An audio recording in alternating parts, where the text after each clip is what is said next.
I want to come to 94 in a second, but stay on something that you mentioned, and I want you to talk about this for the young people out there. That there were these creatures who used to roam Washington called conservative Democrats and liberal Republicans, and there were whole factions of them, and they might be responsible, in retrospect, for functioning democracy in a way that, now that they've disappeared or largely disappeared, now we understand how important they were to the functioning of Washington, or this creation of some kind of bipartisan consensus. Talk about them and those extinct tribes. Well, in the Republican Party, it was people like Jacob Javits from New York or Mathias from Maryland.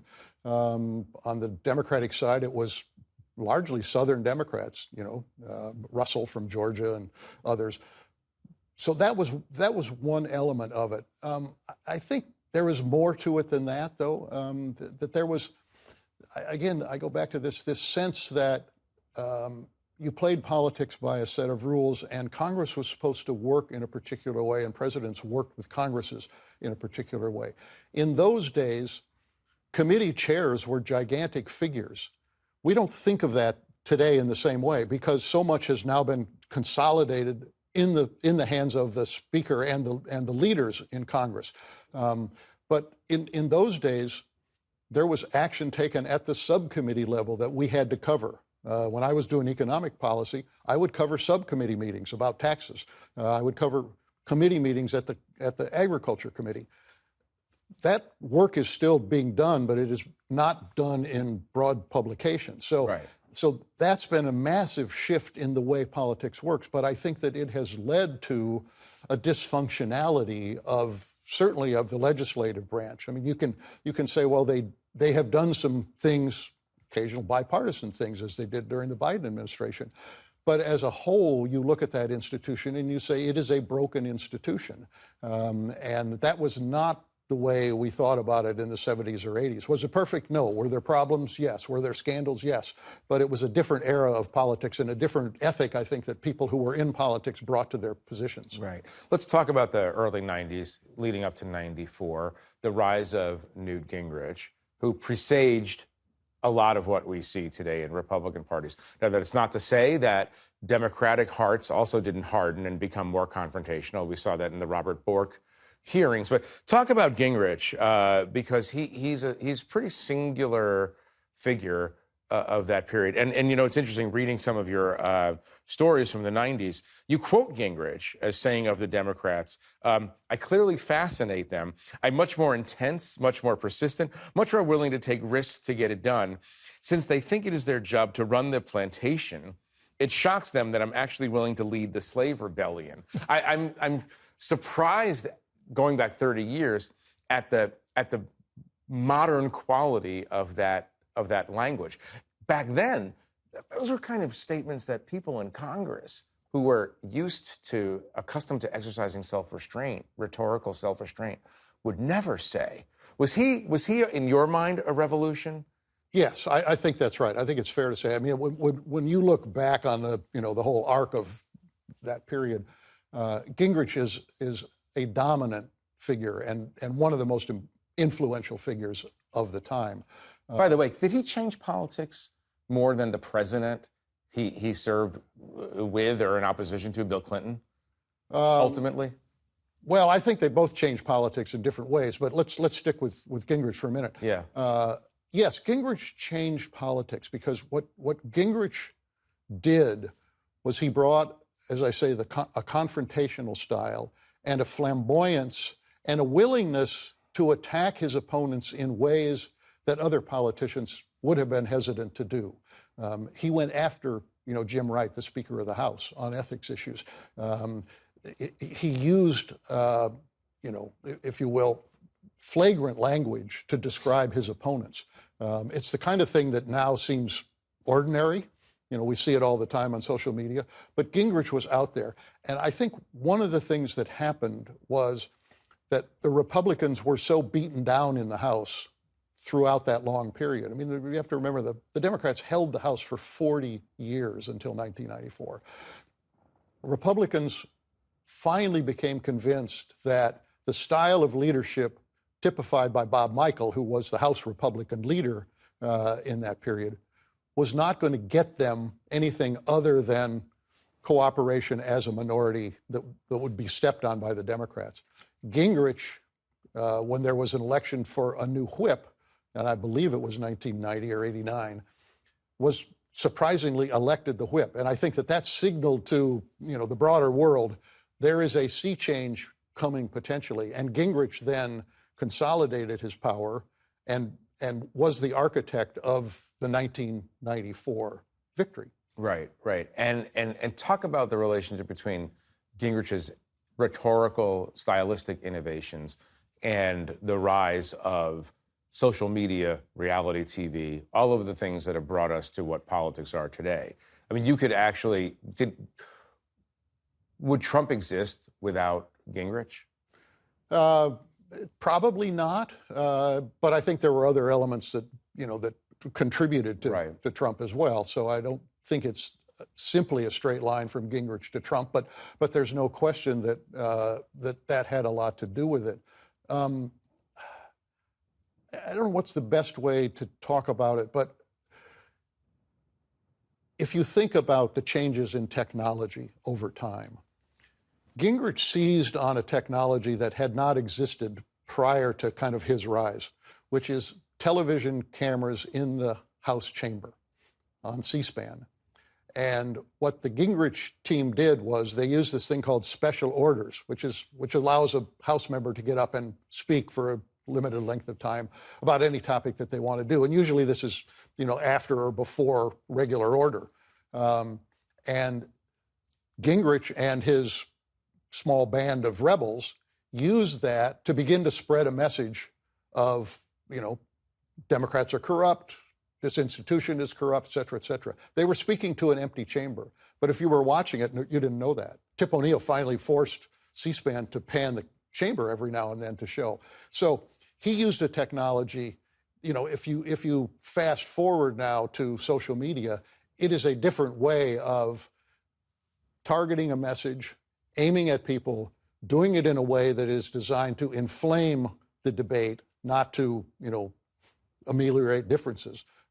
So, we've been going through that for a long time and watching the technology. And so, we go from, cameras in the House chamber ultimately to the internet disrupting everything and democratizing information to social media, which is, in many ways a toxic environment. Do you think democracy can survive this constant flood of very personal, unrestrained attack and this constant flood of information, true information and bad information that comes to voters every hour of every day? Yeah, I don't know, Jeff. I don't know whether it can survive in the way we think it has been and should be. I think it's under enormous stress. And I don't think that's just, the current president that we have in the White House. I think it's a broader problem. This democracy is pretty resilient, but as a lot of people have said, it's not something that just happens, that people have to work at it, people have to believe in it. So I think people, not just politicians, I think the public at large is going to have to decide what kind of democracy we want in this country, and how do we assure that it is sustained. What were the downsides of the old way of doing things? Probably that it was too clubby. That it was, that these differences weren't ironed out in the ways they necessarily needed to be. That the debate wasn't as robust sometimes as that it needed to be. I think that was part of it. It was insular. But Washington, I think, has always been fairly insular. I mean, we think of it as the grand capital, but it's a small community. It's a tribal city, and it's a bunch of people who are doing the same work in a kind of way. Right. They become their own guild in a sort of way. Yeah. Talk about a little bit. I mean, you've met everyone. You've seen everything. You've traveled. I don't know what your frequent flyer miles are. You've written millions of words, and I'm sure you've accumulated millions of miles trying to understand politics across America. Talk about the people you were impressed with in American politics. Sure, there's a long list, but yeah. People who fulfill their mission to be something larger than their own self-interest. Yeah. Well, I think I would start just in terms of sheer effectiveness at the exercise of power with Nancy Pelosi. I think there's probably not been a more effective Speaker of the House, certainly since, I would say, probably Sam Rayburn, many, which predates my arrival here. So that goes back quite a ways.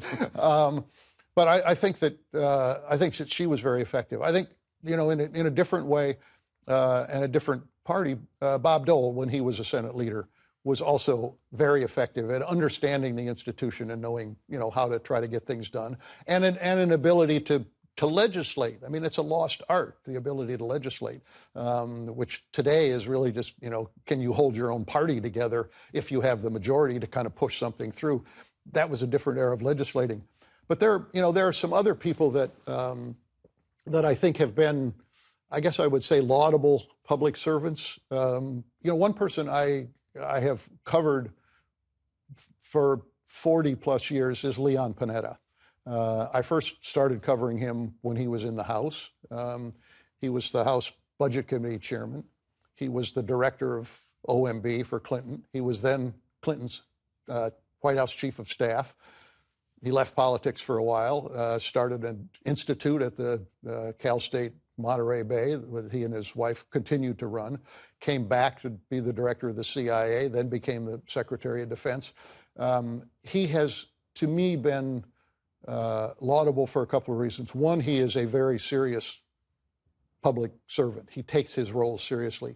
At the same time, he has an ebullient personality, an ability to laugh, an ability to see the absurdity in moments, both serious and not so serious. So he's one.